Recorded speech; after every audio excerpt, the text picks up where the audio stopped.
In a world where ancient gods walk among us in secret, one woman discovers she's not just human, she's their biggest threat. Her name, Nyah Cross. She owns a tattoo parlor, wears leather like a second skin, and reads people like a book. But she's about to find out that the strange symbols she tattoos, yeah, they're not just for show. In a city where gods and monsters hide in the shadows, Nyah Cross is a fearless baddie marked by ancient tattoos that hold deadly secrets. When a mysterious mirror and a cryptic prophecy pull her into a war between forgotten gods and mortal realms, Nyah must fight for her life and her destiny. Dark magic, fierce allies, and brutal betrayals collide in this modern-day fantasy, where one girl's rebellion could change everything. Will she rise as the harbinger or burn in the flames of a forgotten war? We will find out in the next chapter. Marked by Midnight. Chapter 1. Ink and Omens. The machine buzzed like a wasp on steroids. Nyah Cross leaned over the man's bare shoulder, the tattoo needle dancing like a ritual blade. The sigil forming beneath her hand was complex lines within lines, an ancient script she couldn't name, but felt in her bones. "You sure about this?" she asked, eyes narrowed behind red-tinted glasses. The guy, all muscle and no clue, grinned through the pain. "Hell yeah, you said it's a protection symbol, right?" "Something like that," she muttered. "More like a ward from another world. One that didn't play nice." He didn't need to know that. No one ever did. Nyah worked fast. She always did. The symbols came to her in dreams, flickering like candlelight across the walls of her mind. She'd wake up, sketch them out, and somehow, they sold. People came for the edge, the mystery. They stayed because the ink changed things, luck, mood, even fate. Once, a woman walked in with a curse hanging over her like smoke. Nyah inked a spiral behind her ear. A week later, the woman hit the lottery. Coincidence? Maybe. Maybe not. Tonight, though, the air felt different. Heavy. Like the city was holding its breath. She finished the tattoo, wiped the skin clean. The sigil pulls just once, then faded into stillness. "All done," she said, straightening up. "Don't get it wet for 3 days." The guy thanked her and left, high on adrenaline and mystery. Nyah turned to clean her station but froze. Her mirror, the old one hanging above her shelf, was shimmering. Not cracked, not fogged, shimmering. Then it spoke, not with words, but with a whisper that coiled through her skull. "You are marked, child of neither realm. They see you now." Her fingers clenched a spray bottle. "Not today," she said aloud, staring at her reflection. "I'm closed for omens." But the shimmer didn't stop. It expanded, showing glimpses of golden eyes, burning forests, a crown of thorns, visions that didn't belong in any reality she knew. Then it cut off, just like that. Silence. The shop lights flickered, then steadied. Nyah exhaled, grabbed her leather jacket, locked up. She needed air, maybe whiskey, maybe answers. Because if the mirror was right, then something was coming for her. And if they saw her now, whoever they were, it meant one thing. The gods weren't asleep, and neither was her past. Chapter 2. Whiskey and warnings.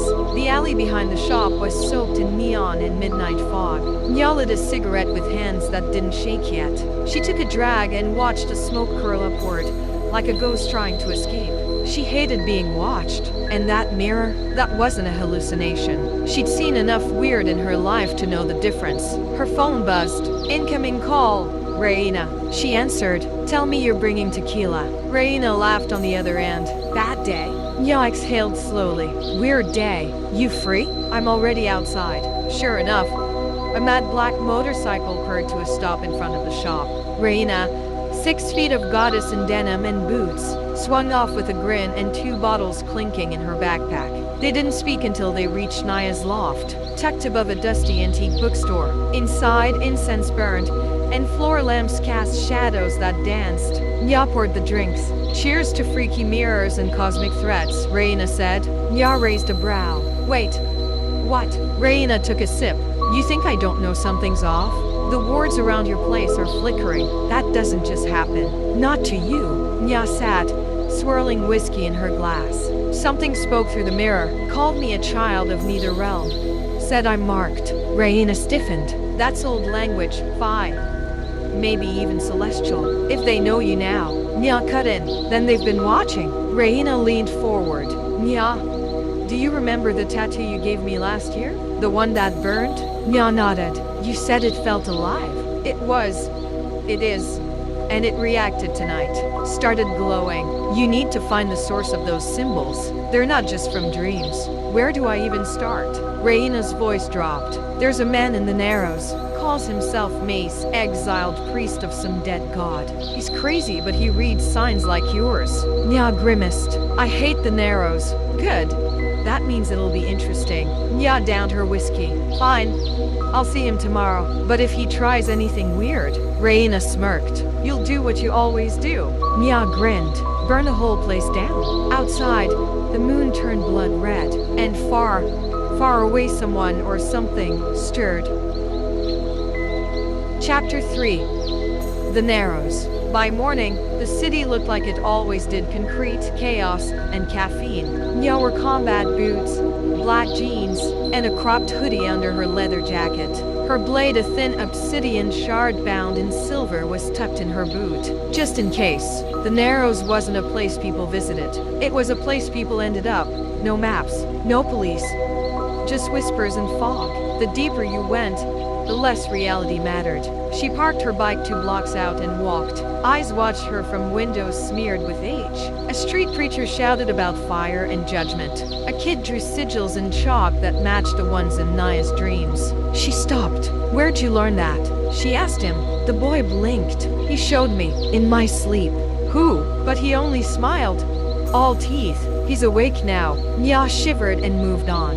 She found Mace's place behind a broken-down apothecary. The door was carved with warning glyphs, old and angry. She knocked once, twice, then kicked it open. Inside, the smell of herbs, ink, and decay hit her. Rude, came a voice, dry as dust. Mace emerged from the shadows, robes stitched from mismatched cloth and eyes like polished coal. I knew you'd come. Yeah, well, my mirror won't shut up. He gestured to a seat. She stayed standing. You carry the mark, he said, of both flame and void. Child of neither, but touched by both. You're not just ink, girl. You're the message. Nyah crossed her arms. A message for who? Mace's grin was sharp. For the gods, and the monsters who forgot them. He moved fast, pressing a thumb to her forehead. Energy surged through her like a storm. Visions. A city underwater, a woman made of stars, a throne of bones. Nyah staggered back, breathing hard. What was that? A glimpse, Mace said. You're the harbinger. The ink on your skin isn't decoration. It's prophecy. That's impossible. Is it? Mace pointed to her arm. One of her tattoos, the one she didn't remember doing, was glowing faintly. Your body writes what the gods fear to speak. And now, they'll come to silence you. Nyah's jaw tightened. Let them try. Behind her, the door slammed shut on its own. And in the distance, thunder rolled without a cloud in the sky. Chapter 4. Shadows and Secrets. Nyah's breath echoed in the dark room as the door slammed behind her. She spun, but Mace was gone, vanished like smoke. Her glowing tattoo pulsed beneath her skin, a slow heartbeat against her nerves. She knew one thing for sure. The gods had sent their messengers, and they weren't here to negotiate. Stepping outside, the Narrows felt colder, as if the shadows themselves had teeth. She ducked into a narrow alley where the walls whispered secrets. Suddenly, footsteps, slow, deliberate. A figure emerged, cloaked in black, eyes like burning embers. Nyah Cross, the voice hissed. You wear the mark of the forgotten. You've awakened powers you can't control. Nyah didn't flinch. Try me. The figure smiled, revealing sharp teeth. You don't know what's coming. The gods are tired, and you're their reckoning. Before she could respond, the figure vanished into smoke. Nyah's heart pounded. She needed answers. Fast. Back at her loft, she spread out old books, ancient scrolls, and her sketches. Symbols overlapped, connecting threads of forgotten lore. Her phone buzzed again. Raina, you okay? The message read. Nyah typed back. Not even close. This was bigger than tattoos or magic. It was war, and Nyah Cross was in the middle of it. Nyah has to face a test from the mysterious powers chasing her. Will she survive or get burned? Let's find out in the next chapter. Chapter 5. Trial by fire. The morning sun was a lie. The Narrows never woke with light. It lurked in shadows and whispered in wind. Nyah stood in a circle of glowing runes, the air thick with heat and expectation. Mace's warning echoed in her mind. You're the harbinger, the god's reckoning. A wall of flames erupted around her. But the fire didn't burn flesh, it burned fear. Nyah closed her eyes, feeling the fire dance on her skin like an old rhythm. The tattoos throbbed, feeding her courage, strength. Face it. The voice hissed, not far, not near. Face what you truly are. Nyah opened her eyes. The flames parted, revealing a mirror, this one deeper, darker than the first. She stepped forward, heart pounding. Inside, a reflection not her own stared back, eyes burning gold, a crown of twisted thorns, and a smile that chilled her blood. You can run, the reflection said, but you can't hide from your destiny. Nyah reached out, touching the mirror's surface. Flames surged, reality cracked, and Nyah Cross embraced the fire within. Nyah faces the fallout from her fiery trial and begins to unravel who's really after her. Chapter 6. Echoes of the flame. Nyah woke gasping, sweat sticking to her skin like a second tattoo. The fire from the trial still burned beneath her flesh, a pulse, a promise. Her loft felt different. The shadows twisted in corners, alive and watching. Her phone buzzed a message from Raina. Meet me now. Nyah didn't hesitate. The city's underbelly was calling. At the old bookstore below, Raina waited, eyes sharp. We're running out of time, she said. Those marks aren't just prophecy. They're a beacon. Nyah frowned. For what? Something old, something hungry, and it's coming for you. Before Nyah could ask more, a low growl echoed from the street. From the fog stepped a creature, part man, part beast, eyes burning with hunger. No time for questions, Raina hissed, drawing a dagger etched with runes. Fight! Nyah's tattoos flared, and the battle for her soul began. Subscribe, like and comment for more. Nyah's battle heats up, and secrets start spilling. Chapter 7. Blood and betrayal. The beast lunged with savage speed, jaws snapping. Nyah dodged, feeling the heat of its breath on her skin. Her tattoos glowed fierce, tendrils of power shooting from her fingertips. She slashed, cutting through shadow and bone. The creature howled, retreating but not before it spoke. Marked 1. The throne belongs to another. Nyah's heart skipped. Another throne? Another player in this deadly game? Raina's eyes narrowed. You're not the only one they want. Nyah wiped blood from her lip. Then it's time to find out who's playing God and why. But betrayal was closer than she thought. Nyah faces betrayal and uncovers more about her mysterious past. Chapter 8. The knife in the dark. Back at her loft, Nyah paced. Raina's warning echoed in her mind. Betrayal was near. The door creaked. She spun, blade ready. But it was Jocks, her longtime friend and confidant.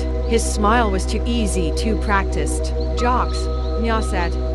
Why are you really here? He hesitated, then pulled a twisted amulet from beneath. His jacket, one glowing with the same ancient runes as her tattoos. I'm sorry, Nyah. I have to do this. Before she could react, shadows surged from his fingers, binding her wrists. You're not the only one marked by the gods, he whispered. They sent me to watch you, to stop you. Nyah's eyes blazed. You're dead to me. Chapter 9. Breaking chains. The ropes of shadow fell away like smoke as Nyah's tattoos flared, burning brighter than ever. Jocks stumbled back, eyes wide with shock. You forget who you're messing with, Nyah growled, stepping forward. She touched the amulet on his chest. It shattered into dust. No more lies, she said. Only truth. But the truth was darker than Nyah expected. Visions flooded her mind. A war between gods, a throne soaked in blood, and a choice only she could make. Raina burst in, weapons ready. We have to move. They're coming. Nyah nodded, heart pounding. The fight was far from over. Chapter 10. The Reckoning. Night swallowed the city as Nyah and Raina raced through alleys, dripping with rain and danger. Behind them, Shadows stretched, hunters sent by gods, monsters, and men alike. Nyah's tattoos burned with fury and fear. She was no longer just marked. She was a weapon. They reached an abandoned church. Its stained glass shattered, altar cracked. "This is where it ends," Nyah said, voice steady. Raina nodded. "Or it's where it all begins." Inside, the air shimmered. The gods had come to claim their reckoning. Nyah stepped forward, fists clenched, ready to fight for her fate and rewrite the story of gods and mortals forever. The battle escalates and truths come crashing down. Chapter 11. Blood of the Forgotten. The church shook with power ancient and raw. Nyah's tattoos flared, illuminating the broken pews. Figures emerged, gods long thought dead, their eyes hollow, their crowns shattered. "You bear the blood of the forgotten," one whispered, "the last hope for a world lost between realms." Nyah's fists burned, her voice steady. "Then I'll make sure this world survives." The fight was brutal, magic versus will, old gods versus new blood. Raina fought at her side, blades flashing like lightning. In the chaos, Nyah glimpsed the throne empty, waiting, but the price of power was steep. Chapter 12. Rise of the Marked. The throne of bones stood before Nyah, pulsing with ancient energy. The gods awaited her choice, rule or ruin. She touched the throne, flames erupted, but instead of pain, she felt power raw, untamed, hers. "I choose neither," Nyah declared. "I'm not your pawn." With a roar, she shattered the throne, the gods howling as their power faded. The city breathed again, free, but changed. Nyah looked to Raina, bruised but unbroken. "This is just the beginning." Marked by midnight, Nyah crossed the line between mortal and myth, a baddie rewritten by fate, ready to own her story. New dawn. The first light of dawn cracked the horizon, painting the city gold and crimson. Nyah stood on her rooftop, the city sprawling beneath her, alive, unpredictable, and hers to protect. Her tattoos had faded but not disappeared. They were scars and stories, reminders of what she survived. Raina joined her, handing over a steaming cup of coffee. "So, what now?" she asked. Nyah smiled, eyes fierce. "Now, we rebuild, we watch, and when the next storm comes, we'll be ready." Behind them, shadows stirred, new players in an ancient game. But Nyah Cross was no longer marked by fear. She was marked by midnight and by power. Did you enjoy the story? Subscribe, like, and comment for more.